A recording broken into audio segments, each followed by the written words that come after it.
I like this one. My very first impression with the TVS was that it's loud, but in a good way. I like that. I like that you play it and it has power to it. There's a lot of soft synths that they sound nice, but you really need to work to kind of push them out and bring them out of the speakers. And this one just kind of comes right out of the gate and is like, I'm here. I'm ready to make music.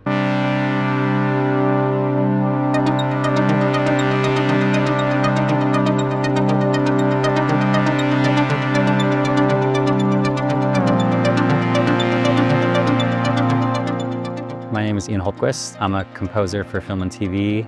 I worked on projects like Dead City from the Walking Dead franchise, Dickinson on Apple TV. I've been into music for most of my life. I first really started taking notice on it when in 5th grade, I got an alto saxophone and started playing in the school jazz band. And then quickly from there, got my first guitar, started learning all the punk pop songs I could hear on the radio, started forming bands with friends, and it kept evolving from there. I started playing with a group of guys that formed the band Passion Pit, followed that path for a number of years, until eventually kind of circled back. I realized I really had a passion for scoring and I wanted to get back into it. So I kind of did a 180, got off the road, and started to focus full-time on scoring. Guitar was always my main instrument growing up, but I also always had an interest in keyboards, piano. But it wasn't until Passion Pit really started up in college where that whole band, the idea was like, we're just gonna play synths. So we all kind of had to force ourselves to get much better at keyboard than we were. And that's what really kind of kicked off my synth life, I guess you could say.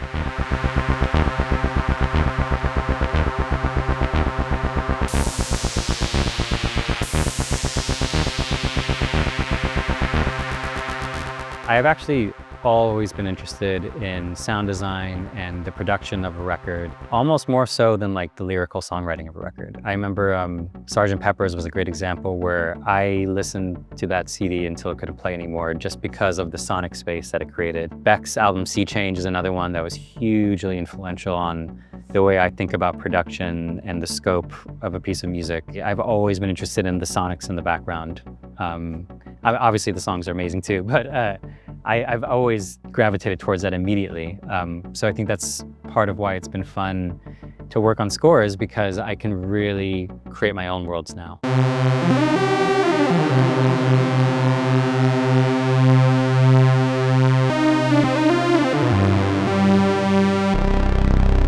That on its own sounds awesome. That's more or less, that's like the Mini Moog sound just from this.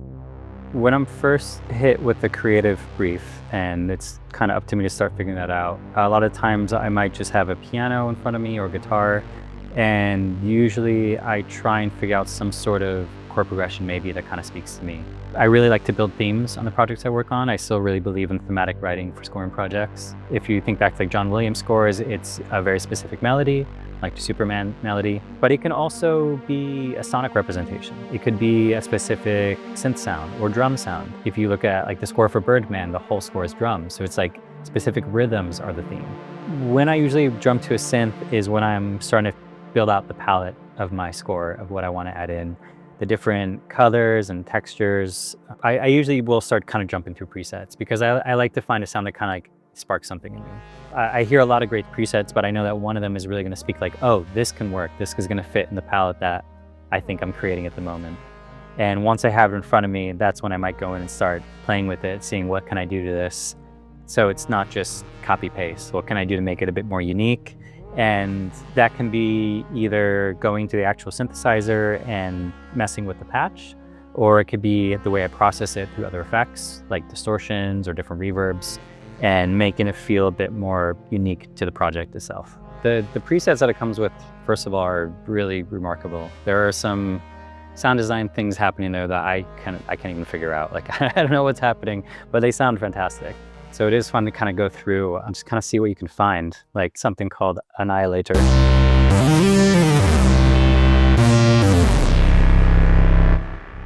It sounds awesome, especially if we bring it down a bit like that.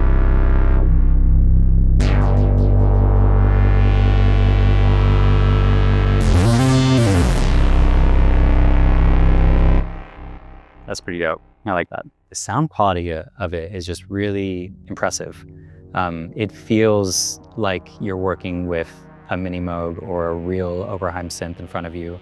The way that the oscillators work with each other, they react in a very natural way, and it doesn't feel like it's another software instrument. It feels like it's kind of its own standalone thing. I was working on a piece the other day that was a bit kind of Nine Inch Nails inspired, and I wanted to find a kind of nasty sounding lead line that could kind of live in the world that I was building in that piece of music. And I came across this Decorate in Vegas preset in the TVS, which clearly is kind of like a Vangelis inspired lead. But there was something about it that I thought was really interesting. Like it kind of felt organic and moany in a way. But I was like, what if I run it through some really nasty distortion at the same time? And all of a sudden, I have this awesome kind of like nasty guitar lead line going through tons of reverb.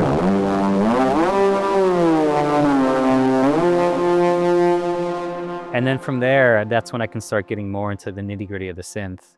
It's almost like find the initial sound, push it to where you want it, and then kind of go back to the initial sound, and then tweak it so it can even push further and really kind of start coming out of the speakers at me. It could sometimes honestly be simple as just messing with the frequency and really kind of making it scream at you a bit more. Like, where is it going to squeak at me a bit to really kind of make it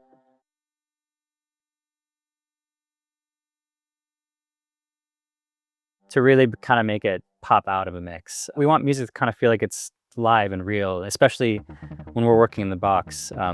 Anything you can do to kind of make it feel tactile and like it's a real instrument, I find very helpful. You see the synth saying 2 voice, and you're like, oh, this probably can't be very flexible, grow that far. But this can sound like 3 different synths playing at once. Between the 2 different sequencers, each SEM module that you get has its own 3 oscillators, which can all be tuned differently. It's pretty wild. And then, diving in and starting to kind of come up with your own sounds can be very fun. I am finding there's a lot of really awesome pads in this as well, which you wouldn't think with just a 2-voice synth, but it can really take up a lot of beautiful space in that kind of low mid-range area that you want to fill with pads.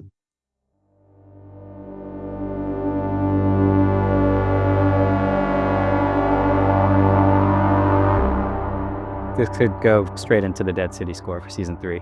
I've used a few of the sequences already on different places here and there, and just kind of really push the more extreme behavior of the synth and kind of like in a really fun, creative way that makes it kind of pop out of the mix.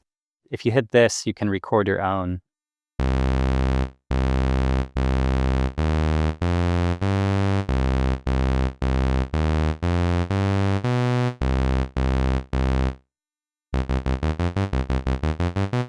That's something. And now let's try and make it sound a bit more cool.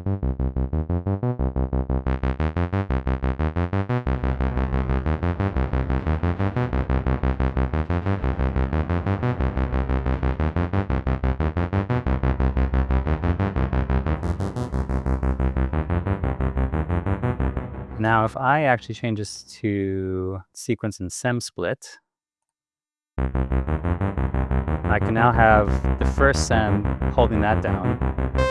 And now I've got a voice over here, which can play on top of it. So let's see what I can do with that.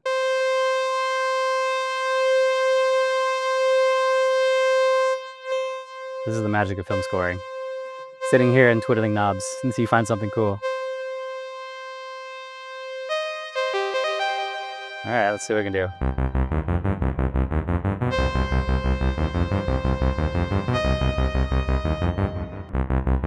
We're getting to where we need to go.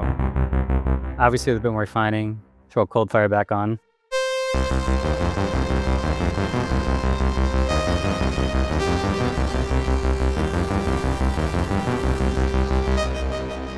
The delays and reverbs that are built in the TVS are so powerful, and really take it from, a synth sound to a soundscape.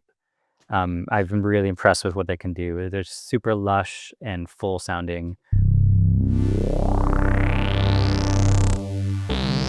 So you can see there's no reverb or anything on it, just a dry sound. And we're gonna start putting the phaser in. the slow rate, and then maybe add some delay.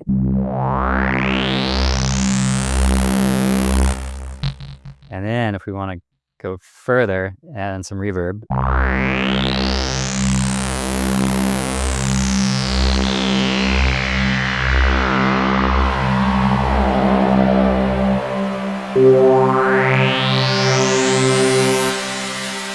But now we're in somewhere else completely different, and it's totally expanded, and now it's ready to sit into a score.